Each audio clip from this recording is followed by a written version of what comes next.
ভারতের কাছে এখনও অনেক সময় আছে ওডিআই বিশ্বকাপ 2027 সাল খেলার জন্য বন্ধুরা। এখনও এক বছরের ওপরে সময় আছে। টিম ইন্ডিয়া যদি চায় এখনও কিন্তু সেই সব বোলারদের নিয়ে আসতে পারবে যেসব বোলারদের টিম ইন্ডিয়া সুযোগ দিচ্ছে না, ভালো পারফরমেন্স করছে, সেই পারফরমেন্সের পরও কিন্তু ইগনোর করা হচ্ছে বারবার। ভুবনেশ্বর কুমার, মোহাম্মদ শামি, মোহাম্মদ সিরাজ, এই তিনটে বোলারের মধ্যে যদি এক দুটো বোলারকে সুযোগ দেয় টিম ইন্ডিয়া 2027 সালের বিশ্বকাপে, তাহলে কিন্তু টিম ইন্ডিয়ার দল থেকে ভালো পারফরমেন্স দিতে পারে, টিম ইন্ডিয়াকে চ্যাম্পিয়ন করাতে পারে। আমরা দেখলাম অনুভবী প্লেয়াররা কতটা কাজ দেয় একটা ম্যাচে, আমরা কালকে সেটার প্রমাণ পেয়েছি। রোহিত শর্মা কত সুন্দরভাবে ক্রিকেট খেললো।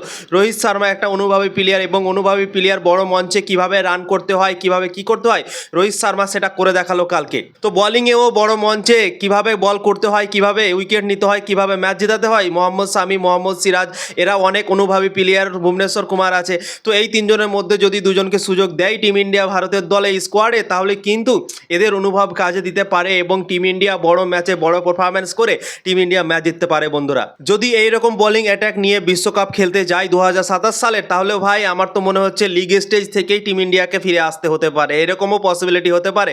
কেননা যেভাবে কালকে আমাদের বোলাররা পিটেছে, তোমরা দেখো সবাই 60-এর উপরে রান দিয়েছিল কালকে 10-10 ওভার করে বল করে। কালকে গৌতম গম্ভীর কি যে ভাই সিদ্ধান্ত নিল সত্যি বুঝতে পারলাম না। এরকম একটা ব্যাটিং পিচে 4টা পেস বলার খেলিয়ে দিল। কোন পিচে 4টা পেস বলার খেলানো যায় যে পিচটাতে ধরো ঘাস থাকে, বল সুইং হয়, মনে হচ্ছে কি এই পিচটা দেখে বল সুইং হতে পারে, সেই ভাবনা চিন্তা করে 4টা পেস বলার খেলানো উচিত। কিন্তু কালকে তো একদম পুরো ব্যাটিং পিচ ছিল, তা সত্ত্বেও গৌতম গম্ভীর কি যে ভাবলো 4টা পেস বোলারকে মাঠে নামিয়ে দিল, এবং সেই 4টা বোলার আমাদেরকে কি করলো কালকে দেখতে পেলে তোমরা।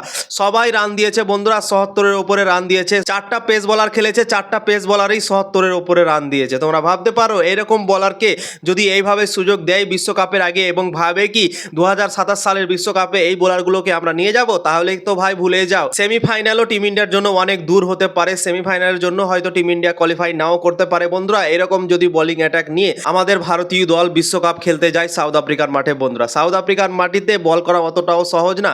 যে প্লেয়াররা অনুভবী প্লেয়ার, সেই প্লেয়ারগুলোই একমাত্র পারবে যারা আগে খেলে এসে সাউথ আফ্রিকার মাঠে। তো যে বোলারগুলো কালকে খেললো, সেই বোলারগুলো তো কোনোদিনও সাউথ আফ্রিকার মাটিতে বলই করেনি, খেলেনি কোনোদিন। শুধুমাত্র আশদীপ সিং খেলেছে বন্ধুরা, এবং জসপ্রীত বুমরা খেলেছে। বাকি গেলা তো ভাই কেউ সাউথ আফ্রিকার মাটিতে খুব একটা খেলেনি। তো সাউথ আফ্রিকার মাটিতে যেহেতু বিশ্বকাপ আছে, তো সেখানে তো সমস্যা হবেই এদের বল করতে। তো যে প্লেয়ারগুলো আগে অনুভবী প্লেয়ার খেলে এসে ভারতীয় দল থেকে বড় মঞ্চে পারফরমেন্স করেছে, মোহাম্মদ শামি, মোহাম্মদ সিরাজ, ভুবনেশ্বর কুমার, অনুভবী প্লেয়ার ভালো পারফরমেন্স করেছে বড় মঞ্চে, তো সেই প্লেয়ারগুলোকে আমার মনে হয় সুযোগ দেওয়া উচিত। এই বোলারগুলোকে না নিয়ে বিশ্বকাপের মতো বড় মঞ্চে অনুভবী বোলার নিয়ে যাওয়া উচিত বন্ধুরা, না হলে কিন্তু এরকমই হাল হবে আমাদের বিশ্বকাপে বন্ধুরা, খুবই খারাপ হাল হতে পারে। তো এখনো এক বছরের ওপরে সময় বেঁচে আছে বিশ্বকাপ শুরু হতে, তার আগে অনেকটা সময় আছে। এই সময়ের মধ্যে যদি টিম ইন্ডিয়া মোহাম্মদ শামি, মোহাম্মদ সিরাজ, ভুবনেশ্বর কুমার এই প্লেয়ারগুলোর মধ্যে দুজনকে যদি সুযোগ দেয়, এখন থেকে যদি খেলানো শুরু করে রেগুলার, তাহলে কিন্তু এই প্লেয়ারগুলো অসাধারণ পারফরমেন্স দিতে পারে বোলিংয়ে, এবং টিম ইন্ডিয়াকে নিজের অনুভবের কারণে ম্যাচ জেতাতে পারে বন্ধুরা। তো কালকে তো দেখলে কি হলো, ইংল্যান্ডের বিপক্ষে 3টে ম্যাচের মধ্যে 2টো ম্যাচই টিম ইন্ডিয়া হেরে গেল বন্ধুরা, এবং কালকে তো পুরো বোলিং অ্যাটাক আমাদের এক্সপোজ হয়ে গিয়েছে। তো তোমাদের কি মনে হয় অবশ্যই কমেন্ট করে জানাতে পারো।